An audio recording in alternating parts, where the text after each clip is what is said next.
خۆشەویستانی کورتسادی و سڵاوتان لێبێ ئەمڕۆ دیداری یەکێتی نیشتیمانی کوردستان دەستی پێکرد کە وەک لە دیدارەکە و ناوڕۆشی دیدارەکەدا هاتووە کە بۆ چاکسازی و خۆڕێخستنەوە و نەخشە ڕێگایەکە بۆ یەکێتی نیشتیمانی کوردستان لە بوارە جیازیەکاندا. دوای ئەمڕۆ لە کۆبوونەوەیەکی بەرفراوانی چەند هەزار کەسیدا بە ئامادەبوونی سەرۆکی یەکێتی نیشتیمانی کوردستان و سەرکردایەتی یەکێتی نیشتیمانی کوردستان و جەماوەرێکی زۆر باس لە کۆمەڵێک پرۆژە بڕیار کرا لە ئێستادا لە ڕێگەی چواردە لیژنەوە یان چواردە سێکتەری جیاجا کە پەیوەندی ڕاستەوخۆی بە ژیانی خەڵکەوە هەیە لە هۆڵی پێشەنگەی نێودەوڵەتی سلێمانی لیژنەکان ئێستا لە کاری خۆیاندان. ئێمە لەم بەرنامە تایبەتەدا لە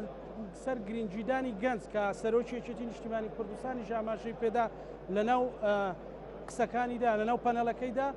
گفتوگۆ دەکەین لەگەڵ ژمارەیەک کادری پێشکەوتووی گەنجی یەکێتی نیشتیمانی کوردستان کە هاوکات بەشداری لیژنە جیازیەکان بە سوپاسەوە ئەوان لە لیژنەکان لە خاتوو باخان محەممەد پارێزەر کادری یەکێتی نیشتیمانی کوردستانە کاگاکۆ محەممەد کادری یەکێتی نیشتیمانی کوردستان ببورە بنار چۆمانی کادری یەکێتی نیشتیمانی کوردستان هەروەها دیار ئاکرەیی بە هەماشەوە کادری پێشکەوتوی یەکێتی نیشتیمانی کوردستان و هونەر عەدنان کادری یەکێتی نیشتیمانی کوردستان. هەواڵا بەڕێستەوە دەست پێ بکەین ڕۆڵی گەنج یان ڕۆڵی گەنج لە ڕابردوودا لە ناو یەکێتی نیشتیمانی کوردستان چۆنە لە سەنجێنوە داواتان چێ بۆ ئەوەی یەکێتی گرنگجی زیاتر و پانتایی گەورە بە گەنجان بدات. سەرەتا سڵاوتان لەبێ و سڵاو لە ڕوحی پاکی شەیدان و پیرۆزبایی دیداری یەکێتی لە سەرجەم هەواڵەکانی یەکێتی و بە تایبەتی کاک بافڵ کەم بڕیارە جوان و هەنگاوە جوانەی ناوە بە تایبەت هیچ چینێکی بێبەش نەکردووە لە ڕێگەی چواردە سێکتەرەوە. ئێمە وەکو لیژنەی یاسایی و هەم وەکو گەنجێکیش بەردەوام ڕامان وەرگیراوە ئەوەی کە ویستی بێتمان لە ڕێی سەرکردایەتیەوە گەێنراوە و هەرچێک ویستی بێتمان بۆ پێشکەوتنی یەکێتی نیشتیمانی کوردستان ئەوان بە هەنگاوێکی باش بەرەو پێشەوە ئینشاءڵڵا. بەڵێ کاگاکۆ ئێوە وەکو گەنجێک تا چەند لە ناو یەکێتیدا مەساحەی کارکردن بۆ گەنجان ڕەساوە؟ زۆر سپاس پیرۆزبایی یاری دامەزرانی یەکێتی نیشتیمانی کوردستان لە تەواوی کەسوکاری سەربەرزی شەیدان و پێکەشەرانی دێرین دەکەم. پیرۆزبایی بەستنی دیداری یەکێتی لە هەموو بەشداربووانی ئەم دیدارە و کەوادیرانی یەکێتی نیشتیمانی کوردستان دەکەم. یارە یەکێتی نیشتیمانی کوردستان لە ڕابردوو لەسەر دەستی کۆمەڵێک گەنج 47 سال بەر لە ئەمڕۆ دامەزراوە. گەنج توانیوێتی بە درێژایی قۆناغەکانی کاری خەبات و بەرەوەی لێرە زۆر دەنگە دەنگێداوە لە هاوکاران مەکەن کە دەنگ بگاتە لای من. بڵێ بەردەوام. یەکێتی نیشتیمانی کوردستان لە قۆناغەکانی شۆڕش لە سەرەتای دروستبوونیەوە و لە سیستەمی حکومڕانی دەتوانین برین تا ئاستێکی باش گەنج ڕۆڵی خۆی تێدا دیتە. لەوانەیە ئەم ڕۆڵ دیتنەش جێگای خواست و تموع و داواکاری گەنجان نەبی. بەڵام ئەوەی هەستی پێ دەکرێت لەم دیدارەدا کە لیژنەیەکی تایبەت بە گەنجان و وەرزش و خوێنکاران دانراوە و ئەوەی ئەمڕۆ کە بەڕێز سەرۆکی یەکێتی نیشتیمانی کوردستان کاک باڤێڵ جەلال تاڵەبانی ئاماژەی پێدا بەرنامە هەیە لە داهاتوو بە جۆرێککە ڕێکخراوەکانی خوێنکاران و لاوان بنیاد بنێنەوە بۆ زیاتر کۆکردنەوەی توێژی گەنجان و لاوان لە دەوری پەیامی یەکێتی نیشتیمانی کوردستان و خزمەتکردنی ئەم توێژە گرنگە. ئومێد دەکەین یەکێتی نیشتیمانی کوردستان چۆن لە ڕابردوو جێگای ئومێد و هیوا و خەونە بەدینە هاتووەکانی گەنجان و لاوان بووە لە داهاتووش دیسانەکە بۆ خۆی سەرمەشقی خزمەتکردنی ئەم کاروانە گرنگە و ئەم توێژە گرنگی کۆمەلگا بێتەوە. بەڵێ خاتوو بنەر ئێوە کە وەکو کچێکی گەنج لە هەولێرەوە لە پارێزگای هەولێرەوە بەشداری سیاساتی یەکێتی نیشتیمانی کوردستان و کاری ڕێکخراوەی حەزبی یەکێتین تا چەند مەسەلەن زەمینە سازی یان کار ئاسانی تا بۆ کراوە ئەبێ چۆن گەنج بتوانێت زیاتر جێدەستی خۆی ناو یەکێتی دیاری بکات؟ بەڵێ زۆر سوپاس بۆ ئەم دەرفەتە. پیرۆزبایی بەستنی دیداری یەکێتی لە تێکڕای هەواڵانی یەکێتی دەکەم و پیرۆزبایی 47مین ساڵ یادی دامەزراندنی یەکێتی نیشتیمانی کوردستان لە تێکڕای خەڵکی کوردستان و هەواڵانی یەکێتی دەکەین. دیارە یەکێتی نیشتیمانی کوردستان هەم لە مێژوو هەم لە ئێستاشدا گرنگی تایبەتی خۆی بە گەنجان داوە و و لە ئێستاشدا کە ئەمڕۆ دیداری یەکێتی دەست پێ دەکات کار لەسەر بەستنی ئەم دیدارە دەکرێت ومێت دەکەم کە تیادا لەم دیدارە کار لەسەر ئەوە بکرێت گەنجانمان بە فکر و فەلسفەی تازە پەروەردە بکرێن هەوڵ بدرێت لە تێکڕای ئۆرگانەکانی یەکێتیدا جێگای گەنج لە پلە و پۆزدا بکرێتەوە و هەوڵ بدرێت کە یەکێتی نیشتیمانی کوردستان وەک چۆن لە ڕابردوودا حزبێک بووە هەمیشە پێشەنگ بووە لە گەنجکردنەوە و نوێکردنەوە و خزمەتکردنی کۆمەلگا لە ڕێگەی گەنجانەوە لە ڕێگەی ژنانەوە لە ڕێگای کۆی چین و توێژەکانەوە بۆ ئایندە سیاستێک دابڕێژێ سیاستێکی سەردەمیانە کە تیادا گەنج ڕۆڵی بەرچاوی هەبێت لە ئاراستەکردنی سیاست و بەرنامە و داهاتوو یەکێتیدا. بۆ پێیەوەی کە زۆر جار کارکردن یان مۆنۆپۆلێک هەیە ئێوە تا چەند لە ناو یەکێتیدا زەمینەتان بۆ ڕەخساوە بۆ کارکردن و چەند گرینگە زەمینەی زیاتر بڕەخسێ بە تایبەتی لە چوارچەوەی کاری دیدارەکەدا یان کاری لیژنەکاندا؟ دیارە هەمیشە لە ناو ئۆرگانەکانی یەکێتیدا فەزایەکی ئازادانە هەیە بۆ کارکردن ئەمە لەگەڵ سروشتی یەکێتیدا هاتووە بەڵام بەپێی گۆڕانکاریە سەردەمیەکان ئێمە پێمان وایە کە زەرور وایە زیاتر فەزای ئازاد بڕەخسێندرێ لە تەواوی ئۆرگانەکاندا بۆ ئەوەی بتوانین سوود لە وزە و تاقەی گەنجان وەربگرین و یەکێتی لە ئێستادا کە دیداری خۆی دەبەستێ من پێم وایە دەکرێت لە ساڵانی ئایندەدا لە داهاتوودا بە شێوازێکی تر ئیش کار لەسەر گەنجان بکە کە بە جۆرێکی تر بتوانی خزمەت بە کۆی پرۆسەکە و بە تایبەتیش بۆ گەنجان بکە. بەڵێ کاک سەیدا دیار خێر هاتێ گەلێک سپاس تووشی گەنجی ها والله ئەسکرمە گەنج دڵبرینی وەگوت ئینشاڵڵا هەر گەنجی یعنی پێویستە چەند خوێنی تازە و پانتایی یەکێتی نیشتیمانی کوردستان و بە تایبەتیەوەی ئەمڕۆ سەرۆکی یەکێتی نیشتیمانی کوردستان لە پەنەڵەکەی باسی لێەوە کرد کە ئەوان زۆر مەبەستیانە گەنج زیاتر بێتە پێشەوە زیاتر خۆیان لە ناو یەکێتی نیشتیمانی کوردستاندا ببینەوە ئەمە تا چەند بۆ کاری حەزبی گرنگە؟ دەست خۆش کاکزانە دامەزراندنی یەکێتی نیشتیمانی کوردستان و ئەم دیدارە لە هەموو خەڵکی کوردستان پیرۆز بیتن. طبعا ئەم دیدارە تەواوکردنی بێ کنگرێ ئەومەی چوو بووە کنگرێ چووی کۆمەڵک تەحەدیات مەتێدا بوونە ئەگەر سیر بکەی ئەم دیدارە ئەبەن و کە بێواتێن کۆمەڵە لیجان زێدە بووینە مثلا ئێکلوە لیجانە گەنج مثلا لیژنێ گەنج و لیژنێ لاو و مثلا کۆمەڵە گەب لیژنێ دیکەم ئەگەر بنە خوب کێ حزبێک یەکێتی نیشتیمانی کوردستان حزبێکێ ئەوڕەکە دەسەڵاتێدایە حزبێکی اجتیماعیە کۆمەڵە ئیدارە تەناقوزات هاتنا مجتەمەعیدات کەتن حتا کو بشێتن کەسانێک بشێتن قیادا پروسا گۆڕینە کۆمەلگای بکات دوێتن کەسێک بیتن ئیمکانیات هەبن تاقات هەبن هێز هەبیتن ئەبە بێشک ئەگەر ئەم اعتیمادێ نەکەینە سەر گەنجی مەمەس ئەو نییە کە لاو ئێمال بکەین مەبەس ئەو نییە کە پیر ئێمال بکەین نە ئەوە هەما پرۆسەکەمە پێویستیە پێک و دوایی ئە پرۆسەیەکی کۆمەڵاتی یانە جەماعیە هەموو پێک بەدە کار بکەین بۆ کۆمەلگای بگۆڕین بەس گەنج زیاتر هەما تااقەتت هەین شیانێت هەین ئیمکانیاتت هەین بەس ئەبە ابتنێ معنا ئەو نییە ئەم بێ سفەتی بدەینە گەنجی یان ئەم بێ مەسئولیەتی بدەینە گەنجی و گەنجیش بەرامبەر بێت شتێ خۆل مەسئولیەتی بدەزیتە بە دەبێت گەنجی زیاتر بێتت مەسئولیەتیدا زیاتر خۆ بدەتە شولێ زیاتر خۆماندی بکەتن داکو بشتن پرۆسا گۆڕانکاریت مجتەمەعیدا کۆمەڵگایدا بکەتن ئەس پێ قەنەعەتێدا مەمە وەکو کوردستانێ گەنجێکی باشی هەی هزرێکی گەنجبوونێکی باشی هەی ئەگەر ئەم بکار بینین و تایبەتی کە نیشتیمانی کوردستان ماشاءالله گەنوکە بەرە خوب کێ کۆمەڵە گەنجی قیاداییکە دیتکەن هەر ئێکلوە مثلا ئەبە هەواڵ قوباتەکەن و نێرە مەر حکومەتی گەنجە ماشاءالله و سەرۆک بووە وڵ ئەویش هەر هەمان دەمدا گەنجە فوەختان بێژین ئەبە گەنج بن دەبێ ئەبە هەموو قواتت خو هزرێ خۆ ئیمکانیاتت خۆ بێخناندێدا کە گەنج ئەبروکە بتر بشێتن پرۆسا گۆڕانکاریەت مجتەمەعیدا بکەتن ئەس توێ قەنەعەتێشدامە ئەو ئیمکانیاتت هەین وەختی خۆی یەکایەتی نیشتیمانی کوردستان دامەزرا لە یەکی شەش دەستەیە گەنج بوون لە 32 ساڵ بۆ 25 ساڵ ینی کۆمەڵی گەنج بوون بۆ سەروتر ئەوە چیمان پێ ئەڵێ بۆی لە داهاتوشدا پشت بەو بیرە نوێ بەو خوێنە تازێ ببەستێ والله هەمان زۆرە دەنگێتە تەواتی نەگەشتە من دەستەی دامەزرێنەری یەکێتی نیشتیمانی کوردستان گەنج بوون ئەوان شۆڕشیان گەیاندا ئێرە بە هەموو تەحەدیەکانەوە چەند گرینگە مەسەلەن بە هەمان ڕۆحەت گەنج لە ناوێکێتیدا کار بێشە کاک زانە وەختی تو کارێکی بگەنجا دەست پێ بکەی دەبی بگەنجیش بەردەوامی بدەیە نە بگەنجی دەست پێ بکەی و پشتینگی گەنج خۆلێ ببنە پیر و هەمان ئەو گەنج دژاتیە گەنجی بکەتەوە نەگەن مەبەستم دژاتی یان فرسەدێ و دەلیبێ نەدەتە گەنجی مەبەستەمەوە ئایا وەختەیەکەتی فعلەن بگەنجا دروست بوو دەبێت گەنجیش بەردەوامی بدەیت جارەکە دیکە نە ئەڤروکە ئەس وەکو گەنجەکە من هزرێکی سیاسیینە ئاڕێدا ئەپ هزرە گەشت ئارمانجێت خو ئەس بخۆ دژاتی یان ململانێت گەلگەنجی بکەمە بە نە دەبێت ئەم ئەڤروکە زیاتر هەموو کەسێکی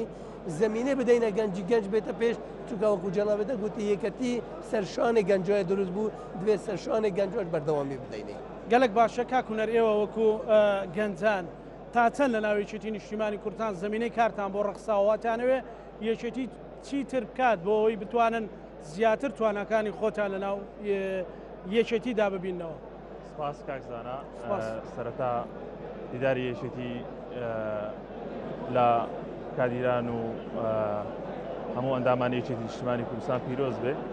و درود بۆ ڕابەری کۆچ کوردومان هەواڵی بەڕێزمان جەنابی مام جەلال و تاوی شەهیدەکانمان و یادی دامەزراندی یەکێتی نیشتیمانی کوردستانش پیرۆز بێ لە تاوی ئەندامان و کادیران و خەڵکی بە شەڕێفی هەرێمی کوردستان. بەڵێ هەروەکو خۆت ئاماژت پێدا یەکێتی نیشتیمانی کوردستان لە سەرەتای دروستبوونیەوە کە یەکەم قۆناغی دەست پێکردنی کای سیاسی بۆ دروستکردنی حزبێکی سیاسی چەند گەنجێک بوون لە دەوری یەکتر کۆبوونەوە ئەم گەنجانە زمینەیەکیان بۆ خۆ لەبار کرد کە زمینێکیان بۆ خۆیان دروست کرد هەوڵدەن کە بە ڕوئیەیەکی کورتپەروەرانەوە درێژە بە خەبات بدەن خەباتەکەشیان ئەوە بوو قۆناغ بە قۆناغ سەرکەوتنیان بەدەستێنە تا ئەم ئاستە ئێمە ئەمڕۆ هەرێمی کوردستان تێدایە هەڵبەتە گەنج بە پێی پێوەری دنیا لە هەموو سێکتەرەکانی ژیان بێبەش نییە لەو ئاستەنگانێک کە ڕوبەڕووی دەبێتەوە بە لێرە لە هەرێمی کوردستان بە پێی ئەو ژینگەیە کە ئێمە تێدا دەژین گەنجش بە دەرنیە لەو کێشە و معاناتێکە ڕوبەڕووی دەبنەوە هەم لە ناوخۆی هەرێمی کوردستان هەم لە ناو حیزبەکانیش بەڵام خۆشبەختانە یەکێتی نیشتیمانی کوردستان هەمیشە ئەو حەروکە گەنجانەی کە لە ناویدا سەرەتای دامەزراندنی ئەو ڕۆحیەتە گەنجانەی تێدا سەری هەڵداوە تاوەکو ئێستاش بەردەوام گەنجی ناوی یەکێتی نیشتیمانی کوردستان گەنجی حەروکن گەنجی هەوڵەدەن خۆیان بێنە پێشەوە شەڕی ململانەی بۆ نەجیلەکانی تر دەکەن هەمیشە گەنجەکانی یەکێتی لە هەموو قۆناغەکانی هەرێمی کوردستانەوە خۆیان بێبەش نەکردووە لە حەدەسەکان لە هەموو حەدەسەکان هەوڵیان داوا بەشدار بن بۆ نمونە لەو مەسەلانێک کە ڕوبەڕووی هەرێمی کوردستان بوونەتەوە چ لەسەر ئاستی نێودەوڵەتی چ لەسەر ئاستی ناوخۆیی هەمیشە گەنجی ئێمە پێشەنگ بووینە بۆ ئێمە هەوڵ دەین لەو مەترسیانە بەشدار بین یعنی ڕوبەڕوویان بینەوە لە مەسایلی پرۆژەی گەنجان لە مەسایلی بواری مەدەنی بواری وەرزش گەنجەکانی ئێمە بڕۆ ئەگەر لە سەیری تیمەکەی خۆمان کە لە حکوومەتەوە ئەو پرۆژانێک کە ئێمە پێشکەشی دەکەن بە هەمان کاتیشدا تیمی ئێمە لە پەرلەمان بەشی هەری زۆری گەنجەکانی ئێمن کە ڕۆڵیان هەیە لەوەی کە دەنجی شەقام دەنجی گەنجەکانی ئێمە بگەینن بەدەسەڵات خۆشبەختانە ئێمە ئەو گۆڕانکاریانێکە لە ناو یەکێتیدا بەرەو باشتر هەنگاو دەنێن ئەمەش بە دەرنین کە لەوەی بتوانین شوێن پێی خۆمان دیاری بکەین لە ناو ئەو گۆڕانکاریانە و هەوڵ دەین ئەو دەرفەتێک کە لە ساڵانی ڕابردوودا بۆ گەنج ڕەخساوە ئێمە هەوڵ دەی بیچەسپێنی لە ئایندەدا. بەڵێ زۆر باشە هەواڵ باخان چەند گرینگە گەنج لە ڕووی بڕوانامەوە لە ڕووی زانستی سەردەمەوە زیاتر خۆی پێ بگەێنێ و بە حکمی ئەوەی کە یەکێتی حزبێکی حکومڕانە بتوانێت لە ڕێگەی وەزارەتانە لە ڕێگەی بەرنامەی حکومڕانی خۆیەوە کار بۆ بکە زۆرترین گەنج بتوانێت ببێت خاوەن بڕوانامەی باش بتوانێت بە زانستی نوێ ئاشنا ببێت.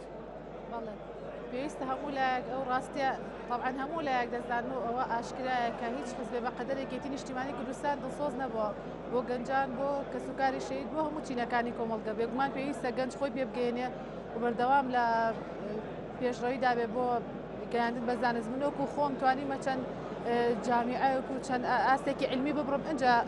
دەستیان گرتووم و ینی توانیمە تا مرکزی قرار بڕۆم لە ناوێکی نیشتیمانی کوردستانە کە بۆردێکی حساسی وەکو چاودێری و هەڵسەنگاندنە. بێگومان پێویستە گەنجەکان بە جۆش و خوڕەشێکەوە بە تایبەتی کە ئێستا ئێمە سەرکردەیەکی گەنجمان هەیە کە کاک باخڵ بەردەوام پشتیوانی خۆیمان بۆ دووبارە ئاکاتەوە بەردەوام لە هەڵ و تێکۆشانە دەستخۆشی لێ. باشە چەند گرنگە گەنجان ینی یەکێتی بکەنەوە مینبەرەی کە بتوانن تێیدا کاری سیاسی بکەن تێیدا بتوانن خۆیان بەرەو پێشەوە بن و کۆمەلگاکەشیان بەرەو پێشەوە بن. بێگومان یەکێتی بوون شەرەفە منۆکو خۆم وەکو کچە شەهیدێک ئەوە ئەڵەم یەکێتی بوون شەرەفە بۆ هەر تاکێکی کوردستان بە تایبەتی گەنجانی سلێمانی پێویستە هەمویان پێکەوە هاودەنگ بن کۆدەنگ بن لەسەر ئەو کێشانەی کە هەیە بێگومان بە گفتوگۆ چارەسەر دەکرێت بە گفتوگۆ و دیداری لەم شێوەیە چارەسەر دەکرێت بێگومان زۆر گرنگە کە هەموو لایەک پشتیوانی یەکتر بن. زۆر باش کاگاکۆ چەند گرنگە هەم گەنج بتوانێت خۆی پێ بگەێنەوە هەم یەکێتیش ڕێگە خۆشکەر بێ بەوەی بتوانێت گەنج بگاتە ئاوات و ئامانجەکانی لە بوارەی زانستی لە لە هەر بوارێکەوە کە بێوێنەوە گەنج چاوی لەوە بێ کە ئیشی بۆ بکرێ بەڵکووە بێ لە ناوێکێتیدا زمینەیەک بڕەخسێت کە گەنج بتوانێت ئیش بکە ئیش بۆ خەڵک بکە. سەرەتا قسە لەسەرەوەی بکەین یەکێتی نیشتیمانی کوردستان چۆن بتوانێت گەنج لە دەوری خۆی کۆکاتەوە دیارە هەمومان بە هەمومان ڕوون و ئاشکرایە یعنی هەموو تاکێک کۆمەلگا کۆمەڵی خواست و خولیا و داواکاری و ئاواتی هەیە پێ بگا بە تایبەت توێژی گەنجان لەم سیستەمە حکومڕانیی ئەمڕۆژ ئەگەر سیر بکەین ئەوەی بەش خوراوترین توێژی کۆمەلگایە گەنجە لە بۆی ساڵانێکە ئێمە نەمانتوانێت لە بەهۆی ئەم بارودۆخە ئابووری و زروفە سیاسی و ئەمنی حکوومەتی هەرێمی کوردستان و ناوچەکە پەیدا تێپەڕیا وەکو پێویست حکوومەت هەرێم نەیتوانێت خزمەتی گەنجان بکە کە یەکێتی نیشتیمانی کوردستانیش بەشێکی ئەو حکوومەتەیە بۆیە ئومێد دەکەین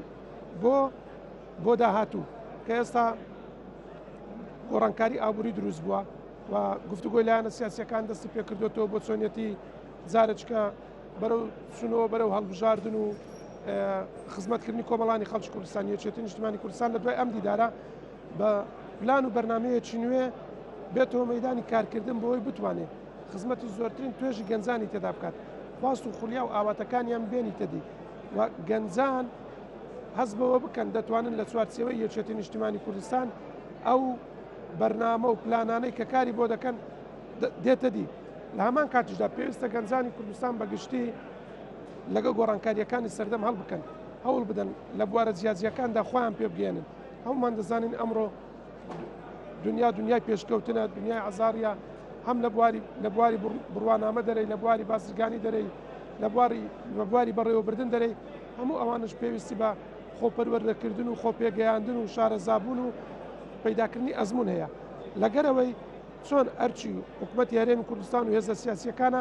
بەرنامە و پلانیان هەبێ بۆ خزمەتکردنی توێژی گەنجان و بەدیهێنانی خواست و ئاواتیەکانیان لە هەمان کاتدا ئەرچی گەنجانیشە ئەرچی لاوانیشە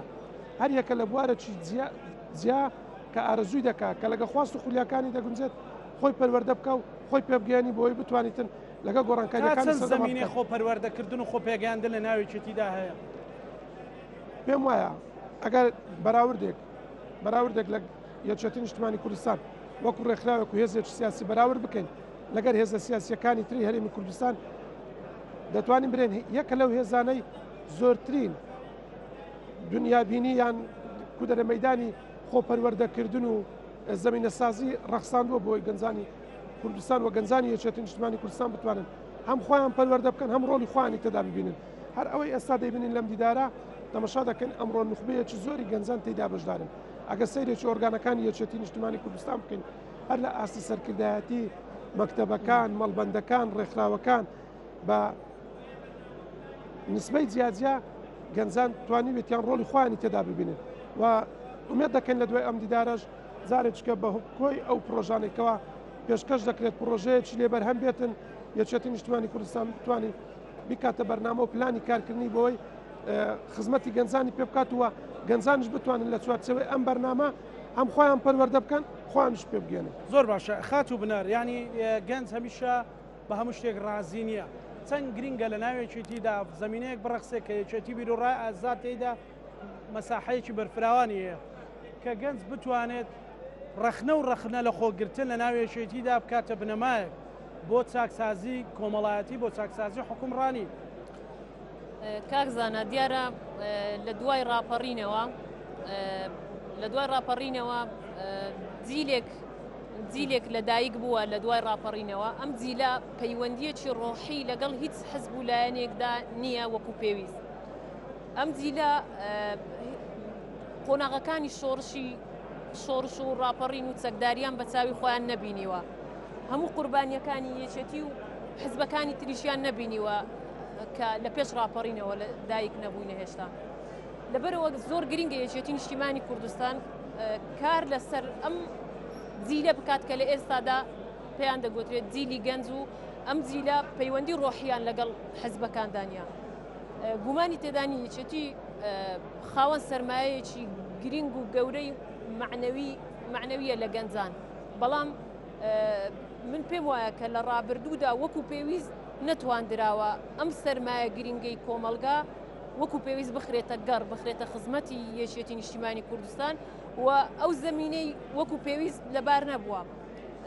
بێگومان گەنجان جیاوازن لە هەموو جیلەکانی تر، هەر ئەبێ بە هەموو شتێک ڕازی نەبن. تموح و خواستی گەنج لە هەموو جیلەکانی دیکە زیاترە، لەبەرەوە ئایندە ئەوەمان لێ داوا دەکات، دیداری یەکێتی ئەوەمان لێ داوا دەکات کە هەموو ئەو پرۆژە و پێشنیارانی کە بەرز ئەکرێتەوە بۆ سەرکردایەتی یەکێتی نیشتیمانی کوردستان بەکردار ئیش لەسەر ئەو پرۆژانە بکات کە ڕاستەخۆ پەیوەندی بە گەنجان، بە ڕێکخراوەکان، بە ژنان، بە کۆی چین و توێژەکان و هەیە، بەڵام بە تایبەتی گەنجان. ئەگەر تەمەشا بکەین لە دوایین کۆنگرەی یەکێتیدا مەجموعەیەکی باش لە ژنان و گەنجان هاتنە سەرکردایەتی. ئەگەر سیر بکەی سەرۆکی تیمی یەکێتی لە حکومەتدا گەنجە، ئەگەر تەمەشا بکەی هاوسەرۆکی یەکێتی کە ئێستا کەسی یەکەمی حزبەکەیە گەنجە، ئەگەر سیر بکەی بەشێکی باش لە دەستەی کارژێڕی مەکتەبی سیاسی گەنجن. لەبەرەوە پێویست دەکات لە کۆی ئۆرگانەکانیشدا گرنگی بۆ بدرێت کە گەنجان بخرێنە گەڕ لە پۆست و پلەی گرنگدا جێگەیان بۆ بکرێتەوە و ئەمە بەتەنها بەوە ناکرێت کە حزبەکە زەمینە خۆش بکات، لە ڕاستیدا ئەبێ کادرانی یەکێتیش خۆشیان هەوڵ بدەن کە لە خۆپەروەردەکردن لە زیاتر بەرەو پێشچوون هەوڵ بدەن کە زیاتر خۆیان پێ بگەین و بۆەوەی لە شوێنە گرنگ و هەستیارەکاندا هەوڵ بدرێت گەنجان جێگەیان بۆ بکرێتەوە. زۆر باشە سەیدا دیار، یعنی بۆ ئەوەی یەکێتیەکی نوێ، یەکێتیەکی بەهێزتر، یەکێتێک لەگەڵ پێداویستەکانی سەردەمەکە بێتەکایەوە، یعنی باشتر وەک چۆنەڵی بیرتیشتر بێت، ئەبێت چی بکرێت؟ ئەبێت چی بکرێت بۆ ئەوەی لە چوارچێوەی ئەم دیدارەدا ئومێدێکی تر بۆ خەڵکی کوردستان و لایەنگرانی یەکێتی بگەڕێتەوە؟ والله ئەگەر هەواڵ زانەمە بەسەتە پتر زیاتر سەر گەنج بیتن. بەڵێ ئەکید. طبعا پرۆسەکە هەردوو لایە کاکە نەکمە بەس ئەوە توتنێ فاکتەری هاریکاری عامل مساعد بوو دابین بکەی فاکتەری ذاتی گرنگترە، ئەویش عاملی ذاتی گرنگترە. وەختە ئەم بێژین ئەم گەنجی بینێت پرۆسا سیاسیدا یان ببینێت هەموو مەجاڵاتی جیادینە ڕێ دەعمە لێ بکەین، هاریکاری لێ بکەین، تەرەفێدیش هەندە گرنگە کە ئەویش خود ناخی خدا ذاتی خدا مهیأ بیت بوو بێ گۆڕانکاریە کارزانە خود ئامادە بکەت بوو گۆڕانکاری. ئەگە بەرە خوب کە معاناتی کۆمەلگای کوردی لە هەرێمە کوردستانی ئەڤڕۆ ڕەنگە معانات هەبن، بەس بەشێ زورێ با معاناتەکی دەرگریت بەتریا گەنج دەرگریت، بەتریا ئەو متەزەڕرە، چونکە ئەو چاوەڕێ ئایندەی و چاوەڕێ مستەقبەلەیە. وەختی خەماتە زور بیت، هەماتە زور بیت، دەبێت تو زیاتر هەموو دەمێکیدا خۆ ئامادە بکەی بوو بێ گۆڕانکاریە. یعنی مەبەستە من بێت تەتەوەرە تەکنەلۆژی ئەگەر تو بەرە خوب کە گەنجمە بەتر خەمێ هەندێنیە خوب پێ بگەینیت خۆ ئامادە بکات. لای دیکە وەمە خۆیەکەتی ئەگەر بەرە خوب کە کاک vêdî maaş me hindek gorankarî dê nekirin ser mustewayê beşê malbanda beşekê ew selahiyetê dayne me malbanda ke beşê gencan vekeyne be. Ev beşê gencan me bes nê çi ye? Bitir em dema gencî bikin, bitir handin. Yani êketî ev ke yani ez nabijme te muqessere bes ez bêjim êketiyê hengavê tabêtîn. Pêngavê tabêtîn bu hindێk û genç bête pêş û xwe amade biket. Her senterê gencan bigire rast e mesela hindek cara demêrê diket, hindek cara himalê diket, hindek cara hewkarê diket, hindek cara betev paş, hindek cara pîte pêş. Ev temedûd û teqelûsayê têde hey. Bes ez dême serwî mewzuî ka gizana fakterê zatî گەنج خۆ وەکو گەنج خۆ ئامادە بکات ئەبە گرنگە و فاکتەرێ هاریکار ئەم وەکو یەکەتی وەکو حزبێکی دەوڵەمەندین ئیمکانیات مێتەن مە مێژووە هەی و هەموو مەجارێکی بەمە دەوڵەمەندین ئەم تشێن هاریکاریە دەوراتە بوو بکەینە بە بەردەوام بڕێکەینە گەنجان بڕێکەینە دەربە یعنی باور بکە کاک زانە گۆڕانکاری و بەردەوام و ئەف دەوراتانە زۆر گرنگن بۆ هەموو مشتەماکی ساکە وڵاتێکی وەکو سوید ڕەنگە بەردەوام 20 سادێک کۆمەلگایەوە دەوراتە دابیتن بینەمە ئەم نوکەدەینی سنتەرێکی گەنجان بکەی دەبە ئەف کەم تەرخەمیەمەیە سنتەرێکی گەنجان دێ بکەینەوە پارێکی زۆر دەرێ سەرف بکەین گەنج دێتە پێش ماوەیەکی دیکە دەبینی دەبێ ئیمکانیات لە قەتعکەین ئەمە خەلەتە ئەم دەبی نەک هەرتنێک کاری بکەن بەردەوام بوون گەلک مهمترە کاک زانە ئەجازت گەلن دێدا الوێ دیدارێش ئەگەر تو متابعێ بکەی بەرنمەیەکی باشی هەی حتى المالباندا حتى الكوميتا الهمو أورجانات مدا كأمبتر هرچی پێویستێک و گەنج بێتن بێ بەرپرسیارەتی هەلگریتن ئەسا سەور کەم پێنگا بێت هاتین هاوێتن و دی باشتریش پشتی بێ دیداری هاوێتن تا دهێن هاوێتن بەس دەبیتن گەنجیش خۆ ئامادە بکەتن بۆ بێ مەرحەلەی زۆر باشە کاکونەر ینی چەند گرینگە گەنجان سوود لە ئەزمموی پێش خۆیان وەربگرن لە ڕووی خەباتی چەکداری وکو خاتو بناروتی ڕەنگە کۆمەڵێک دەستکەوت یان کۆمەڵێک داستانی گەورە بۆ ئەو میلەتە ئەنجام درابێت لە ڕابردوودا لەلایەن پێشمەرگەوە لەلایەن خەڵکی تێکۆشەرەوە کە بەڕاستی ئێستا قابلی باوەڕکردن نەبێت بۆ گەنجێک کەموالی دی 2000 چۆن بکرێت ڕابردوو تێکەڵی ئێستا بکرێت بۆ ئەوەی داهاتوێکی گەشترە بێت بەڵێ کاکزانە هەڵبەتا هیچ میلەتێک و هیچ کەسێکیش بەبێ گەڕانەوە بۆ ڕابردووە دەستشانکردنی کەم و کوڕیەکان و خەلەلەکانی ڕابردوو بۆ پێشکەشکردن یاخود پێشکەوتنی توانە مرۆیەکانی خۆی ناتوانێت سەرکەوتو بێ بۆ ئێمە وەکو گەنجان هەمیشە دەبێ ڕەچاوی ئەو خاڵە بکەین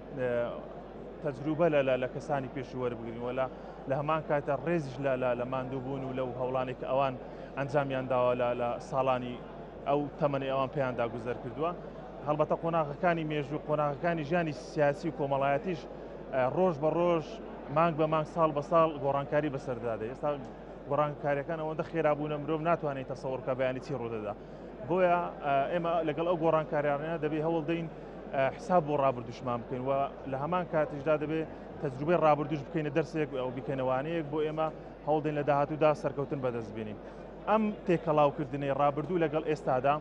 ئەمە پێویستی بە بەرنامەیە کاکزانە ئێمە لە دیداری یەکێتی یەکێک لە تەوەرەکان کە لە لیژنەی پەروەردە و لە لیژنەی خوێنی باڵاش ڕەنجی داوەتەوە کە پێشنیاز دەکەین و لە هەمان کاتە لە لیژنەی گەنجانیش تاکیدمان لەسەرەوە کردوێتەوە ئێمە ڕێز لە خەبات و ماندووبوونی هەموو ئەو تێکۆشەرانە بگرین کە لە ڕابردوودا ئەنجامیاندا ئەم هەوڵ و ماندووبوون و قوربانیدانە ون نەکرێ یعنی ئێستا بۆ نمونە کادیرێک یاخود کەسێک چالەکوانێک ئەگەر دێتە ناو دۆخەکەیەوە ڕەنگە ئەگەر خۆی جێن نەکە لە حەدەسەکان هەموو واقعەکەی دەبینی بەڵام بۆ گەنجێک کەم تابعی نییە یاخود بە جۆرە لە جۆرەکان دوای پرۆسی خوێندن واز دێنێ دادەبڕێ لە خوێندن و ئەمانە هەموو پیرۆزیەکانی وڵات دەخاتە ژێر پرسیارەوە هەموو پیرۆزیەکانی وڵات بە نەفرەت دەکا ئەم بە نەفرەت بوونەش هۆکار و ئەسبابیە بۆ ئەو حەدەسانێک کە لە هەرێمی کوردستان ڕوودەدەن بەڵام ئەگەر بێت و ئێمە ئیش لەسەرەوە بکەین بە سیستەم لە ڕێی خوێندنی پەروەردەوە لە ڕێی خوێندنی باڵاوە ئەمانە یعنی ڕێز لێ بگیرێن بۆ نمونە لە هەمان کاتیشدا ئێمە وەکو حیزب بین بەرنامەمان چ بێ بۆی بتوانین ئەم هەوڵ و قوربانیدان ئێستا بۆ نمونە ساڵانە ئێمە یەکێتی ئەگەر دقت بدەین لە ساڵیادی شەهیدانی یەکێتی لە ساڵیادی شەهیدانی هەرێمی کوردستان لە ساڵیادی بوونەکانی یەکێتیدا هەمیشە دووپاتی دەکەین و تەرکیز لەسەر ئەوە دەکەینەوە کە ڕێز لە قوربانی و شەهیدەکانمان بگری بەڵام ئەمە پێویستی بە موسسەیە ئەمە پێویستی بە بەرنامەیە هەر نابێ بۆ نمونە ئێمە چەند فۆتۆیەک یان چەند تابلۆیەک نمایش بکەین و دوای ئەوە ئیشەکانمان ون بکرێت ئەگەر بێت و ئێمە لە جۆرێک لە موسسە بچێتە چوارچێوەی جۆرێک لە خوێندن یاخود لە نامیلکە ینی پێشکەشی کادیرەکانمان بکری پێشکەشی خەڵکی ئاسایی بکرێت لە شەقامەکان و ئەمانە ساڵانەش نوێ بکرێت گۆڕانکاری تێدا بکرێت هەرەوە نەکرێت کۆم بکرێت و بەجێ بهێڵدرێت دەبێت ئەمە بە پێی هەلومەرجەکان و پێی تێگەیشتن و بەپێی گۆڕانکاریەکانی بیکردنەوەی گەنجە لە کۆمەڵگادا ئەمەش گۆڕانکاری بەسەردابێ ئێمە ئێستا بۆ ئیشمە لەسەرەوە کردووە بەشی هەرە سەرێکی ئەم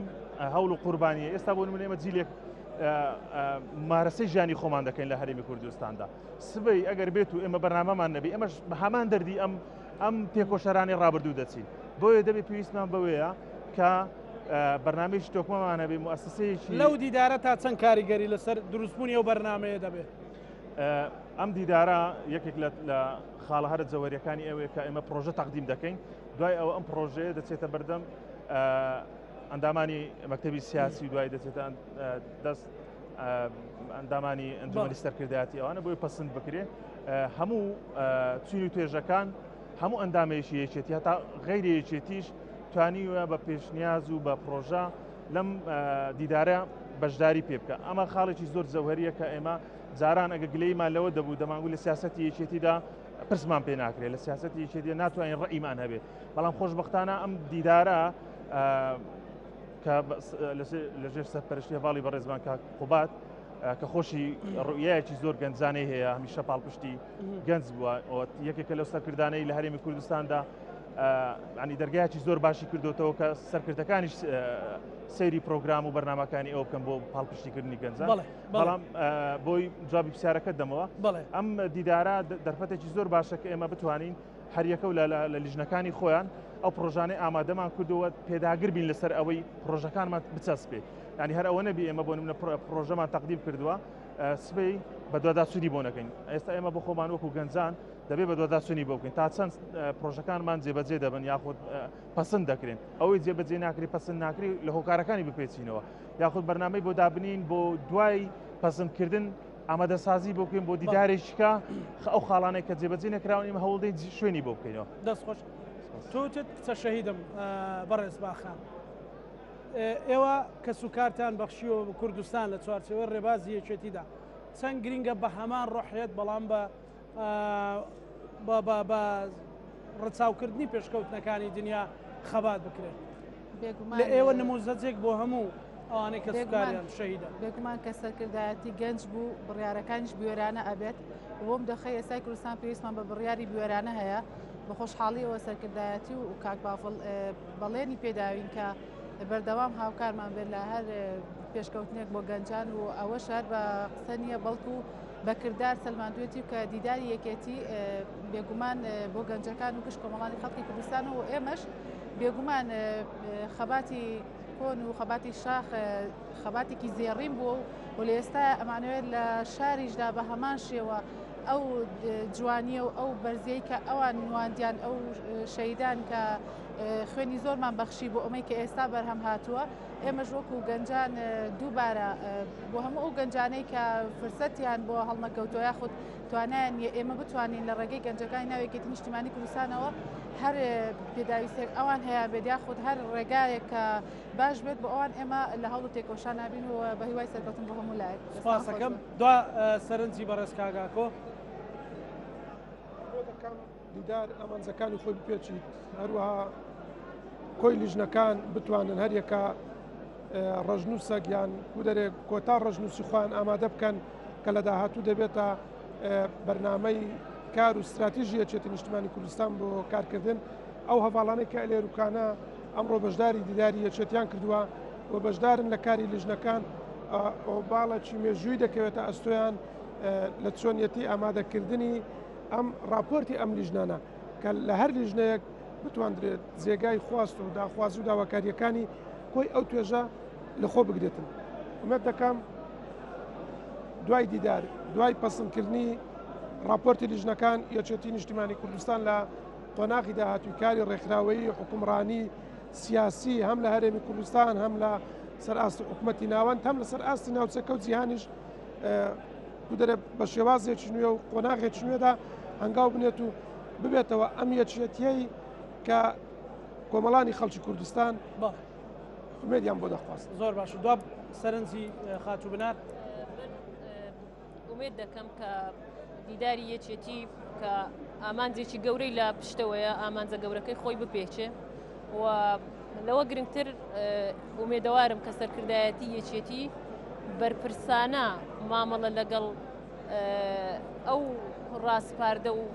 پێشنیارانەدا بکات کە دیدار ئاراستەیان دەکات و قۆناغی داهاتوو یەکێتی لە سایەی ئەم دیدارە و ئەم پرۆژە و پێشنیارانەدا گۆڕانکاری بەرچاوی تێدا ڕوو بدات و یەکێتی لە داهاتوودا بوێرانەتر هەنگاوی گۆڕانکاری بنێت. سپاس کاک دیار دو سەرنجی بەڕێستان. والله هەواڵ زانە ئەگەل وێ هەندێ دامە ئەف دەری بێت نوکە بێگاوێ دیدارە یەکەتی بوو گەنجان دێت نەک سەر ئەساسی مەزاجیاتە بیتن بەلکوم بەردەوام ببیت ئەبە معالەجە قەزیەیەکی بیتن نەک مەزاجیات بیت بوو چارەسەرکردن نە ئەبە معالەجە بیتن معالەجە بیتن بۆ مشکلات چارەسەرکردنا گەنجی مشکلاوی کە بەشێکی مهمت ناو کۆمەلگایدا تەمان دەمدا دەبی گەنجیش خۆل بێ بەرپرسیارەتێ ناو دەدرێ خۆل بەر بێ قەزیە ڕاکەت و وێ قەزیە بکەتە قەزیە خۆ گەلێک سپاس دو سەرنجی بەڕێستان. سپاس کاکزانە دوای سەرکەوتنی دیدارەکە دەخوازین هەروەکو کاک واد و سەرۆک بابڕیش تەکیدیان لەوە کردەوە ئەم دیدارە تاواکەری کۆنگرەیە ئێمەش دەخوازین کە ئەو ڕخنە و پێشنیاز و پرۆژانەی تەقدیم کراون بەجددی ئیشی لەسەر بگرێ و ئەو خاڵانشی کە دەمێنێتەوە بۆ دیدارەکانی کە هەوڵدەین زەمینە سازی بۆ بکرێ بۆی بتوانین ئێمە ڕوئیای سیاسەتی یەکێتی بۆ